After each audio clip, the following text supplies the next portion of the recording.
नमस्कार मित्रों, आज हम इस वीडियो में एक बहुत ही महत्वपूर्ण विषय पर चर्चा करेंगे, कलयुग पर भगवान श्री कृष्ण का विचार।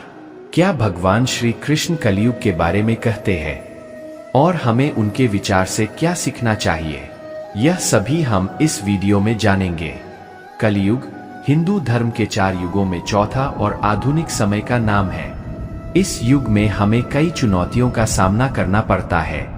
कलयुग की विशेषताओं में से एक है कोर्टेसी की कमी। लोगों के बीच सहनशीलता और समर्थन की कमी होती है, जिससे बहुत सारे संबंधों में तनाव बढ़ता है। इसके अलावा कलयुग में लोगों का मानसिक स्थिति परिवर्तित हो गया है। तनाव, चिंता और आत्महत्या की घटनाएं बढ़ गई है। धार्मिकता की कमी भी एक बड़ी समस्या है, जिसके कारण नैतिकता और धार्मिक मूल्यों की कमी होती है। कलयुग में जनसंख्या, असमानता, भ्रष्टाचार और जीवन की अस्थिरता भी बढ़ गई है। कली युग के बारे में भगवान श्री कृष्ण का विचार क्या है, इस पर चर्चा करने से पहले हमें यह समझना आवश्यक है कि कली युग क्या होता है। कली युग हिंदू धर्म में 4 युगों में से एक है, जो मानवता के आध्यात्मिक और सामाजिक स्तर को दर्शाता है। कली युग में अनेक धार्मिक और सामाजिक विवादों की भरमार होती है। लोगों की भावनाओं में अंधविश्वास, अन्याय, अत्याचार और अन्य दोष बढ़ जाते हैं। भगवान श्री कृष्ण का मानना था कि कली युग में धर्म की पराजय होती है और मनुष्यों का अधर्म सबल होता है। उन्होंने भविष्य में कली युग की स्थिति का विवरण किया था और मानवता को अपने कर्तव्यों का पालन करते हुए उस समय कैसे निभाना चाहिए, यह समझाया था। कलयुग का संबंध राक्षस कली से है। कलयुग के लोग छोटी छोटी बातों पर झगड़ा करना पसंद करते हैं। पौराणिक कथाओं के अनुसार कलयुग की शुरुआत द्वापर युग के भगवान कृष्ण की मृत्यु के साथ हुई थी, जो बहुत ही काल्पनिक और विवादास्पद है। तो मेरे प्यारे दोस्तों, वीडियो को शुरू से अंत तक ध्यान से देखें। यह वीडियो आपको जीवन के एक नए सफर पर ले जाएगा। कई ऐसी अनजानी बातें जो आप नहीं जानते। भगवान कृष्ण ने 5500 साल पहले कलयुग के बारे में कई भविष्यवाणियां की थीं। आज हम इस वीडियो के माध्यम से जानेंगे कि भगवान कृष्ण ने कलयुग के बारे में क्या कहा। तो मेरे प्यारे दोस्तों, तो आज हम सुनेंगे भगवान श्री कृष्ण ने क्या कहा। कलयुग में उम्र बढ़ने के साथ और इसके प्रबल प्रभाव से धर्म, सत्यता, मित्रता, सहनशीलता, दया, जीवन की अवधि, शारीरिक शक्ति और स्मृति दिन ब दिन कम होती जाएगी। कलयुग में केवल धन ही व्यक्ति के अच्छे जन्म, सही आचरण और शुभ गुणों का प्रतीक माना जाएगा और कानून और न्याय केवल बल के आधार पर स्थापित किए जाएंगे। अत्यधिक आकर्षण के कारण ही स्त्री पुरुष एक साथ रहेंगे और व्यावसायिक सफलता धोखे पर निर्भर रहेगी। स्त्रीत्व और पुरुषत्व का आकलन किसी के लिंग की निपुणता के अनुसार किया जाएगा और एक पुरुष व्यक्ति को समाज में केवल एक पैता पहनने से ब्राह्मण के रूप में जाना जाएगा। किसी व्यक्ति की आध्यात्मिक स्थिति बाहरी आधार को देखकर ही निर्धारित होगी और उसी आधार पर व्यक्ति एक आध्यात्मिक क्रम से दूसरे आध्यात्मिक क्रम में परिवर्तित होगा। अगर कोई व्यक्ति अच्छी आमदनी नहीं कमा सकता और अच्छा जीवन नहीं जी सकता, तो उसके व्यक्तित्व को लेकर कई तरह के सवाल उठ खड़े होंगे। और जो बहुत वाक्पटु होगा, भले ही उसे कुछ भी न आता हो, समाज में सभी लोग उसे बहुत बड़ा विद्वान मानेंगे। श्री कृष्ण कहते हैं कि जिसके पास धन नहीं है, वह व्यक्ति कितना बेईमान है, इसका बिना जाने अपमान करेगा और पाखंड को समाज में एक गुण के रूप में स्वीकार किया जाएगा।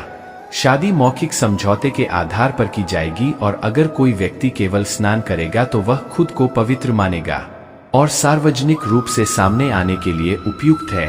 वो सोचो, दुनिया पूरी तरह से भ्रष्ट लोगों से भर जाएगी और इसीलिए जो कोई भी किसी भी सामाजिक वर्ग के सभी लोगों के बीच खुद को सबसे मजबूत दिखाएगा, वह राजनीतिक शक्ति हासिल करेगा।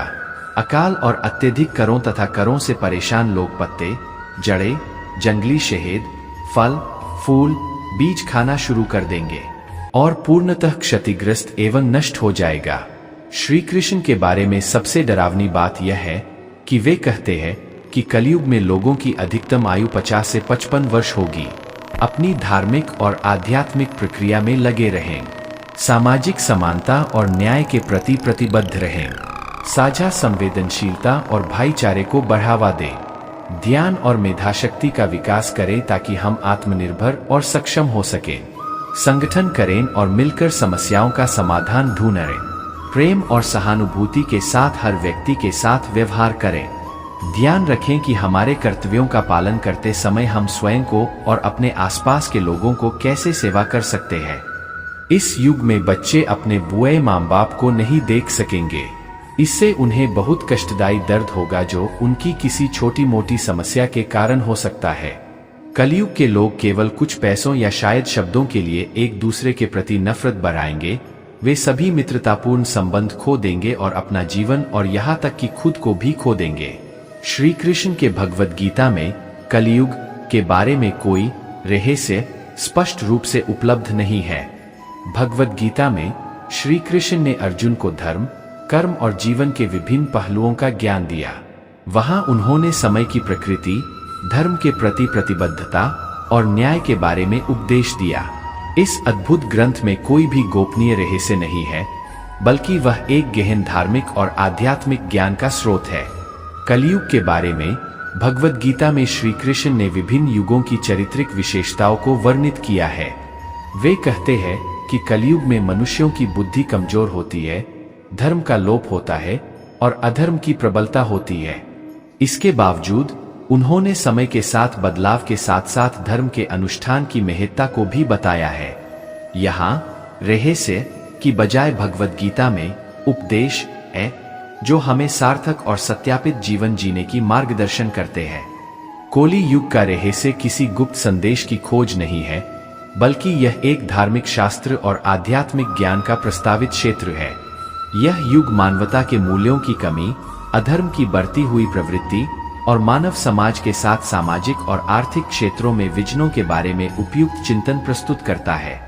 भगवान श्री कृष्ण ने भगवद गीता के माध्यम से हमें यह सिखाया है कि कोली युग में हमें अपने धर्म और आध्यात्मिकता के प्रति प्रतिबद्ध रहना चाहिए। हमें सत्य, न्याय और प्रेम के माध्यम से जीवन जीना चाहिए और अपने कर्तव्यों को पूरा करने का प्रयास करना चाहिए। धर्म के मार्ग पर चलते हुए हम अपने और अपने समाज के उत्थान का मार्गदर्शन कर सकते हैं। इसके अलावा हमें ध्यान देना चाहिए कि कोली युग में हमें अपने आत्मविश्वास को बनाए रखना है और सामाजिक, आर्थिक और आध्यात्मिक स्तर पर उत्तमता की ओर प्रयास करना है। हमारे अंतर्यामी भगवान के प्रति निरंतर श्रद्धा और भक्ति से हम कोली युग के चुनौतियों का सामना कर सकते हैं और उसके उच्च आदर्शों के प्रति प्रेरित हो सकते हैं। इस प्रकार कोली युग का रहस्य है कि हमें धर्म, सच्चाई और प्रेम के प्रति प्रतिबद्ध रहकर आगे बढ़ना चाहिए। यह हमें संतुष्ट, सशक्त और संवेदनशील नागरिकों के रूप में उत्तरदायित्वपूर्ण बनाएगा, जो अपने समाज में सकारात्मक परिवर्तन लाने के लिए सक्षम होंगे। यह कलयुग की कुछ भयावहता थी। इस वीडियो को पूरे ध्यान से देखने के लिए धन्यवाद दोस्तों। इस तरह के और वीडियो पाने के लिए कृपया चैनल को सब्सक्राइब करें और इसे अपने दोस्तों या बड़ों के साथ साझा करें। धन्यवाद मेरे प्यारे दोस्तों। स्वस्थ रहें और जय श्री कृष्ण।